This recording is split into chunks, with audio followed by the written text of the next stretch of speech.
Welcome to my channel. तो दोस्तों, आज की इस वीडियो में मैं आप लोगों को कुछ ऐसे परमानेंट फूलों वाले पौधों की कटिंग्स को ग्रो करना यानी कि लगाना बताऊंगी। जो लोग बिगनर्स हैं, जिनकी कटिंग ग्रो नहीं होती है, वो लोग भी इन पौधों की कटिंग्स को आसानी से इस समय ग्रो कर सकते हैं। क्योंकि ज़्यादातर कमेंट मुझे ये रहते हैं कि हमारी कटिंग जब हम लगाते हैं तो 6 से 7 दिन तो हमें लगता है कि ये ग्रो हो जाएगी, लेकिन 8 से 10 दिन बाद हमारी कटिंग ख़राब हो जाती है, ग्रो नहीं होती है। तो आज की इस वीडियो में पूरी डिटेल में आप लोगों को मैं समझाऊंगी कि कौन से पौधे की कटिंग किस तरीके से लेनी है और कैसे लगानी है, और इनके लिए मिट्टी किस तरीके से आपको तैयार करनी है। क्योंकि दोस्तों देखिए, अगर कटिंग को आपने सही तरीके से लिया है, सही तरीके से लगाया है और सही मिट्टी में लगाया है, तो आपकी कटिंग भी 100% ग्रो होगी। तो देखिए, यहाँ पर मिट्टी हमने 60% river sand, 20% normal garden soil, 20% vermi compost को लिया है। 1 टीस्पून फंगीसाइड पाउडर को मिला लीजिए, क्योंकि अगर मिट्टी में किसी भी तरह का कोई फंगल इन्फेक्शन होगा तो वो मिट्टी में नहीं रहेगा। कई बार ऐसा हो जाता है कि कटिंग हमारी किसी फंगस वगैरह से भी खराब हो जाती है। तो ये रेशो आपको मिट्टी का रखना है। तो देखिए दोस्तों, सबसे पहला जो पौधा है जिसकी कटिंग को इस समय आप लोग लगा सकते हैं, ये है एलेमेंडा। इसकी जितनी वैरायटी आती हैं सभी की कटिंग को अभी आप लोग लगा सकते हैं। लेकिन कटिंग इसकी कैसी लेनी है, देखिए ये लगभग 7 से 8 इंच की कटिंग है। नीचे की जितनी भी एक्स्ट्रा पत्तियां हैं उन सबको हटा देना है। ऊपर ये कली बनी हुई है, इसको भी हम कट कर देंगे इस तरीके से। ये जो एलेमेंडा होता है, आप लोग मेरे हाथ से अंदाज़ा लगा लीजिए, इतनी बड़ी कटिंग है। इसके नोड एरिया बड़ी बड़ी दूरी पर होते हैं, मेरी फिंगर से आप लोग अंदाज़ा लगाइए। तो इसलिए हमेशा आपको ध्यान रखना है कि इसके कम से कम 2 नोड एरिया मिट्टी के अंदर चले जाने चाहिए। इसलिए कटिंग आपको कम से कम 7 से 8 इंच की लेनी है। नोड एरिया ये वही होते हैं जहाँ से इनमें रूटिंग स्टार्ट होगी। इसलिए अगर एक नोड एरिया से रूटिंग स्टार्ट नहीं हुई तो दूसरे नोड एरिया से रूटिंग स्टार्ट हो जाती है। इसलिए कम से कम 2 नोड एरिया कटिंग के मिट्टी के अंदर जाने चाहिए। ये येलो वाले जो ड्वार्फ एलेमेंडा होते हैं उसकी कटिंग है। इनकी भी इसी तरीके से टिप वाले हिस्से की ये लगभग 4 से 5 इंच की कटिंग है, इस तरीके से लगानी है। ये जो अपडेट आप लोग सामने देख रहे हैं, देख सकते हैं कितने शानदार तरीके से ये कटिंग ग्रो हुई है। ये जैसे मैंने आपको कटिंग को लगा करके दिखाया, ठीक वैसी ही कटिंग मैंने लगभग 2 महीने पहले लगाई थी। 2 महीने की अपडेट है, आप लोग देख लीजिए कितने शानदार तरीके से इसमें रूट्स डेवलप हुई हैं, आप लोग देख सकते हैं। अगला जो पौधा है ये है कनेर का। देखिए इसकी भी कटिंग आपको किस तरीके से लेनी है, ये टिप वाला हिस्सा इसको बोलते हैं। ये लगभग 5 इंच की कटिंग है, मेरे हाथ से अंदाजा लगा लीजिए। इसके भी नोड एरिया थोड़ा दूरी पर होते हैं, आप लोग देख सकते हैं, मेरी फिंगर से अंदाजा लगा सकते हैं। तो इसका भी यही बात आपको ध्यान रखनी है, 2 नोड एरिया मिट्टी के अंदर इस तरीके से आपको कर देने हैं। ये जो अपडेट आप लोग इसकी देख रहे हैं, सेम तरीके की कटिंग को लगभग 2 महीने पहले मैंने लगाया था, आप लोगों के साथ लगा करके शेयर भी किया था। आप लोग देखिए इस कटिंग में कितने अच्छे तरीके से रूटिंग स्टार्ट हुई है, आप लोग देख सकते हैं। और इस कटिंग के ऊपर कलियां भी बनना शुरू हो गई हैं। तो आपको कटिंग को लेते हुए यही बात ध्यान रखनी है कि जो टिप वाले हिस्से की कटिंग होती है उनमें रूटिंग जल्दी स्टार्ट हो जाती है इस सीजन में। हालांकि रेशनिंग सीजन में आप किसी भी तरह की कटिंग को लगा सकते हैं। नेक्स्ट जो प्लांट है यह है, देखिए टिकोमा। कुछ लोग इसके लिए बोलते हैं कि इसकी कटिंग हमसे ग्रो नहीं होती है। तो देखिए इसकी कटिंग आपको किस तरीके से लेनी है, आप लोग अंदाजा लगा लीजिए। ये ना ही ज़्यादा पुरानी कटिंग है, ना ही ज़्यादा नई कटिंग है। और मैं येलो और पिंक दोनों तरह के टिकोमा की कटिंग को लगा करके आप लोगों को दिखा रही हूँ। देखिए कम से कम 2 इंच मिट्टी के अंदर इस तरीके से हल्का सा तिरछा करके कटिंग को आपको लगाना है। कटिंग के ऊपर जितने भी फूल और कलियां खिले हुए हैं, बने हुए हैं, उन सबको भी हटा देना है। इसकी जो कटिंग है ग्रो होने में थोड़ा सा टाइम ले लेती है, तो आपको थोड़ा सा पेशेंस रखना होगा। कम से कम पूरे अच्छे तरीके से रूटिंग होने में 1 महीना ये लगा देती है। आप लोग देखिए, ये जो आप लोग सामने देख रहे हैं, देखिए इनकी जो मिट्टी है वो भी बिल्कुल थोड़ी थोड़ी है। डिस्पोजल आधे आधे डिस्पोजल में इनकी जो मिट्टी है वो है, आप लोग देख सकते हैं। लेकिन कितने अच्छे से इनमें रूट्स डेवलप हो गई हैं, रूटिंग स्टार्ट हो गई है। ये लगभग 2 महीने की अपडेट है। देखिए ये है प्लूमेंगो की रेड कलर वाली वैरायटी है। इसकी कटिंग को लगाना इतना आसान होता है। देखिए, अगर एक नोड एरिया भी टिप वाले हिस्से का आपने मिट्टी के अंदर कर दिया तो वहीं से इसमें रूटिंग स्टार्ट हो जाएगी। यानी कि कोई बच्चा भी इसकी कटिंग को लगा लेगा तो बहुत आसानी से ग्रो हो जाएगी। ये जो अपडेट आप लोग इसकी देख रहे हैं, ये पूरे 2 महीने की अपडेट है। आप लोग देख सकते हैं कितने शानदार तरीके से इसकी कटिंग ग्रो हुई है। अगला जो प्लांट है यह देखिए गोरी चोरी का। कुछ लोग इस पौधे के लिए भी ये कहते हैं कि इसकी कटिंग हमसे ग्रो नहीं होती है, तो आप लोग देख लीजिए इस तरीके से टिप वाले हिस्से की कटिंग आपको लेनी है। मेरी फिंगर से आप लोग अंदाज़ा लगा लीजिए। इसके कम से कम आपको 3 नोड एरिया मिट्टी के अंदर करने हैं। लगभग 6 से 7 इंच की कटिंग आपको लेनी है। इस तरीके से हल्का सा तिरछा करके मिट्टी के अंदर कटिंग को लगाना है। तिरछा करके हम कटिंग को जब लगाते हैं तो कटिंग में रूटिंग जल्दी स्टार्ट हो जाती है। कुछ लोग ये पूछते हैं ना कि तिरछा करके कटिंग को क्यों लगाना है, तो वो रीज़न मैं आप लोगों को मैं बता रही हूँ कि कटिंग को तिरछा करके जब हम लगाते हैं तो उनमें रूटिंग जल्दी स्टार्ट हो जाती है। आप लोग देख लीजिए सेम तरीके की कटिंग को 2 महीने पहले मैंने लगाया था और एक कटिंग नहीं है। आप लोग देखिए कितनी सारी कटिंग है, सभी कटिंग ग्रो हो गई हैं। आप लोग देख सकते हैं छोटे छोटे डिस्पोजल में ही लगाया था। नेक्स्ट जो प्लांट है यह देखिए पारिजात। इसकी भी कटिंग देखिए आपको इस तरीके से टिप वाले हिस्से की लेनी है। इसके भी नोड एरिया बहुत बहुत दूरी पर होते हैं।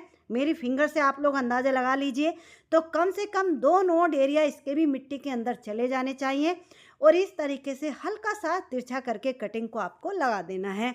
कटिंग को लगाते हुए एक बात और हमेशा आपको ध्यान रखनी है, जब भी आप किसी भी पौधे की कटिंग को लगाते हैं शाम के टाइम या फिर सुबह सूरज निकलने से पहले, यानी कि अर्ली मॉर्निंग ही आपको लगानी है। दोपहर में या किसी भी टाइम कटिंग को नहीं लगा देना है। ये जो कटिंग की अपडेट आप लोग देख रहे हैं, देख लीजिए 2 महीने की अपडेट है। ये अपडेट मैं आप लोगों को इसलिए दिखा रही हूँ ताकि आप लोगों को अंदाज़ा हो जाए कि कौन से पौधे की कटिंग कितने दिन में किस तरीके से ग्रो होती है। नेक्स्ट जो प्लांट है यह देखिए पेंटास के। इस समय इस पौधे की कटिंग को आप लोग लगाएंगे तो 15 दिन में बहुत अच्छे तरीके से रूटिंग स्टार्ट हो जाएगी। इसकी भी देखिए इस तरीके से, क्योंकि इस समय फूल और कलियां आए हुए हैं तो कोई बात नहीं, इसके ऊपर फूल और कलियां रहने भी देंगे तो कोई फर्क इसके ऊपर नहीं पड़ेगा। 2 से 3 इंच की कटिंग टिप वाले हिस्से की आपको लगानी है। ये जो अपडेट इसकी आप लोग देख रहे हैं, ये लगभग 1 महीने की अपडेट है। आप लोग देख सकते हैं कितने अच्छे से कटिंग ग्रो हुई है। नेक्स्ट जो प्लांट है यह देखिए प्लूमेरिया या फिर चंपा। कई सारी कलर्स वैरायटियों में इस समय खिले हुए आपको रोड साइड या पार्कों में मिल जाएंगे। इनकी जितना मर्जी छोटी मोटी पतली कटिंग को लगा लीजिए, इनकी कटिंग कभी खराब नहीं होती है और किसी भी मौसम में लगा लीजिए। आप लोग देख सकते हैं मैंने कितनी बड़ी और कितनी हेल्दी कटिंग को ले रखा है, यानी कि इसमें 4 ब्रांचें ऊपर की तरफ निकल रही हैं। ये कटिंग भी ग्रो हो जाएगी। इसको लगाते हुए सिर्फ एक बात का आपको ध्यान रखना है कि इसको जब आप लोग लगा रहे हैं, ये लगभग आप लोग देख सकते हैं, हाथ से अंदाज़ा लगा सकते हैं, इसका इतना हिस्सा मैं मिट्टी के अंदर करूँगी क्योंकि इसकी कटिंग भारी होती है। तो इसलिए जब भी आप इनको लगा रहे हैं तो किसी बड़े से पॉट में लगाइए ताकि कटिंग इनकी हिले ना, क्योंकि भारी होने की वजह से कई बार हवा चलने से या वैसे कटिंग हिल जाती है। सिर्फ ये बात आपको ध्यान रखनी है, इस तरीके से कटिंग को लगा देना है। इसकी ये जो अपडेट आप लोग देख रहे हैं ये 2 महीने की अपडेट है। हालांकि ये तो मैंने लगभग 8 इंच की कटिंग लगाई थी, आप लोग देख सकते हैं, लेकिन इसके लिए कोई रूल नहीं है। जितना मर्जी छोटी बड़ी मोटी पतली कटिंग को आप लोग लगा सकते हैं। नेक्स्ट है ये नाग चंपा। इस पौधे की कटिंग को ग्रो करने का सबसे अच्छा सीजन ये होता है अप्रैल में। आप लोग लगा लीजिए क्योंकि कई बार रेनी सीजन में इसकी कटिंग गल जाती है, तो इसलिए इसकी भी टिप वाले हिस्से की 4 से 5 इंच की कटिंग आपको लेनी है। इस समय इसकी कटिंग को आप लोग लगाएंगे तो 1 महीने में पूरे अच्छे तरीके से ग्रो हो जाएगी। ये जो अपडेट इसकी आप लोग देख रहे हैं, हालांकि ये तो 2 महीने की अपडेट है, कितने अच्छे से इसमें रूट डेवलप हुई हैं आप लोग देख सकते हैं। नेक्स्ट जो प्लांट है यह देखिए मिनी चांदनी। मिनी चांदनी की कटिंग देखिए आपको किस तरीके से लेनी है। ये भी 4 इंच की कटिंग है, आप लोग देख सकते हैं। इससे ज़्यादा बड़ी कटिंग को नहीं लेना है क्योंकि ज़्यादा बड़ी कटिंग को जब हम लगाते हैं तो उसमें रूटिंग बहुत देरी से स्टार्ट होती है, यानी कि कटिंग को बहुत स्ट्रगल करना पड़ता है उसमें रूट डेवलप करने में, ग्रो होने में। तो इसलिए आप लोग हमेशा कोशिश कीजिए कि छोटी कटिंग को ही लगाइए। अगला जो प्लांट है यह है देखिए विनका या सदाबहार का। इन पौधों की भी कटिंग को टिप वाले हिस्से की, देखिए इनके ऊपर फूल भी खिले हुए हैं इस समय, तो कोई बात नहीं, इनके ऊपर फूल और कलियां रहने दीजिए।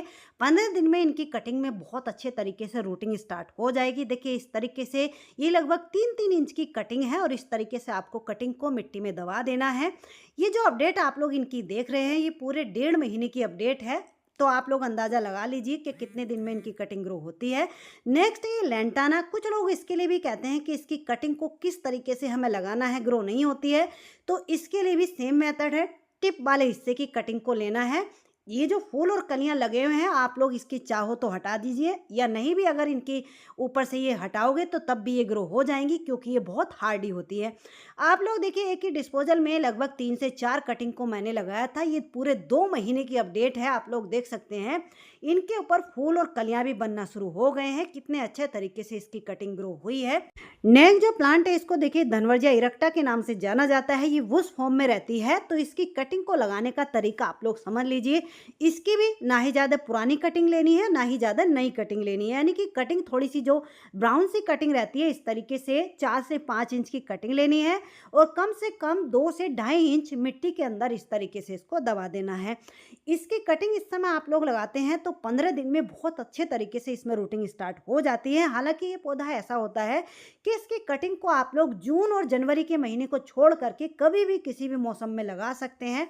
आप लोग ये जो अपडेट देख रहे हैं, ये पूरे 2 महीने की अपडेट है। आप लोग देख सकते हैं डिस्पोजल से रूट्स भी बाहर आ रही हैं, तो इसी से आप लोग अंदाज़ा लगा लीजिए कि ये कितनी तेज़ी से ग्रो करने वाला पौधा होता है। ये गार्डेनिया या गंधराज के नाम से इसको जाना जाता है। इसके भी टिप वाले हिस्से की 3-3, 4-4 इंच की ही कटिंग लेनी है, यानी कि सिर्फ आपको एक नोड एरिया इनका मिट्टी के अंदर करना है। अगर आप बड़ी कटिंग लेते हैं तो ग्रो तो ये भी हो जाती है, लेकिन ये ग्रो होने में बहुत टाइम ले लेगी, और कई बार ये जो बड़ी कटिंग होती है गल भी जाती है, क्योंकि इनके नोड एरिया बहुत बहुत दूरी पर होते हैं। इसलिए अगर आप लोग बड़ी कटिंग को लगा रहे हैं तो थोड़ा आपको ध्यान रखना होगा। मैं तो सभी तरीके की कटिंग को लगा लेती हूँ, लेकिन आप लोगों को मैं समझा रही हूँ, बता रही हूँ। आप लोग अगर बिगनर्स हैं तो फिर छोटी कटिंग ही इसकी लगाइए। नेक्स्ट जो प्लांट है, ये है यूफोरबिया मिल्क की ड्वार्फ वाली वैरायटी। इसमें रेड, पिंक, येलो कई सारे कलर अब आने लगे हैं, तो इनकी भी कटिंग को आप लोग लगा सकते हैं। लेकिन कटिंग को लगाने के बाद एक बात आपको ध्यान रखनी है, जैसे हमने नाग चंपा की कटिंग को लगाते हुए कहा था कि इसकी कटिंग को लगा के आपको बारिश के पानी में नहीं रखना है, बारिश के पानी से बचाना है। थोड़ा बहुत बारिश का पानी मिल जाए तब तो चलेगा, लेकिन ज़्यादा बारिश का पानी नहीं मिलना चाहिए। इसकी भी जड़ें बहुत ज़्यादा नीचे तक नहीं जाती हैं, यानी कि सैलो जड़ें होती हैं, बहुत बारीक बारीक सी। तो इसकी भी कटिंग को इस समय आप लोग ग्रो कर सकते हैं। यह देखिए रात रानी, इस पौधे की कटिंग को तो कभी भी किसी भी मौसम में आप लोग ग्रो कर सकते हैं। लेकिन जो बिगनर्स हैं, जिनसे इस पौधे की भी कटिंग ग्रो नहीं होती है, वो लोग इस पौधे की कटिंग को इस समय लगा करके देखिए, 10 दिन में इसकी कटिंग में बहुत अच्छे से रूटिंग स्टार्ट हो जाएगी। लेकिन इसकी टिप वाले हिस्से की कटिंग नहीं लेनी है। ये जो नीचे वाला हिस्सा होता है, जिसको आप हल्का सा स्क्रैच अगर करोगे तो ऊपर से एक हल्की सी परत इसकी उतरनी चाहिए। तो अब आप समझ जाइए कि ये कटिंग लगाने के लिए अच्छी है, सही है। तो इस तरीके से लगभग 2 से 3 इंच इसको मिट्टी के अंदर करना है, और लगभग 6 इंच की कटिंग आपको लेनी है। ये जो अपडेट आप लोग देख रहे हैं, ठीक इसी तरीके की कटिंग को 1 से 1.5 महीने पहले मैंने लगाया था। आप लोग देखिए पूरा पौधा ही बन करके ये तैयार हो गई है। नेक्स्ट जो प्लांट है, यह देखिए चांदनी का। इस पौधे की भी कटिंग को इस समय आपको अगर लगाना है तो टिप वाले हिस्से की कटिंग देखिए इस तरीके से आपको लेनी है। हालांकि अदर सीजन में इनकी हम कटिंग लगाते हैं तो नीचे वाले हिस्से की, यानी कि सेमी हार्डवुड कटिंग को ग्रो करते हैं, लेकिन इस समय इस तरीके से कटिंग को लेना है। 5 से 6 इंच की कटिंग है। 2 नोड एरिया कम से कम मिट्टी के अंदर चले जाने चाहिए। ये वेरीगेटेड वाले पौधे की कटिंग है, यानी कि चांदनी में कई तरह की वैरायटी आती हैं, सभी की कटिंग को इस समय आप लोग ग्रो कर सकते हैं। नेक्स्ट जो प्लांट है, यह देखिए पर्पल हार्ट। हमेशा तो ये खिलता रहता है। दूसरी बात, इस पौधे की कटिंग को आप कभी भी किसी भी मौसम में और किसी भी हिस्से की कटिंग को कट करके किसी भी मिट्टी में दबा दीजिए, यानी कि टिप वाले हिस्से की कटिंग आपको नहीं मिलती है तो नीचे वाले हिस्से की भी कटिंग को, सिर्फ नोड एरिया का आपको ध्यान रखना है कि मिट्टी में नोड एरिया चला जाना। तो चलिए, हमने सभी पौधों की कटिंग्स को लगा लिया है। अब लगाने के बाद बारी आती है कि इनको रखना कहाँ पर है। तो देखिए, कटिंग को लगाने के बाद बिल्कुल छाया वाली जगह में रखना है, जब तक कि कटिंग अच्छे से ग्रो नहीं हो जाती है। और जब आपको लगे कि कटिंग में रूटिंग स्टार्ट हो गई है तो डायरेक्ट धूप में नहीं रखना, फिर भी उनको सेमी शेड एरिया में ऐसी जगह रखना है जहाँ की डायरेक्ट धूप इनके ऊपर ना पड़े। जब कटिंग बहुत अच्छे से डेवलप हो जाए तब उनको आपको रिपोर्ट करना है, जल्दबाजी रिपोर्टिंग में नहीं करनी। और हाँ दोस्तों, कुछ और फूलों वाली बेलें भी हैं जिनको इस समय आप लोग कटिंग से ग्रो कर सकते हैं, बहुत आसानी से ग्रो हो जाती हैं।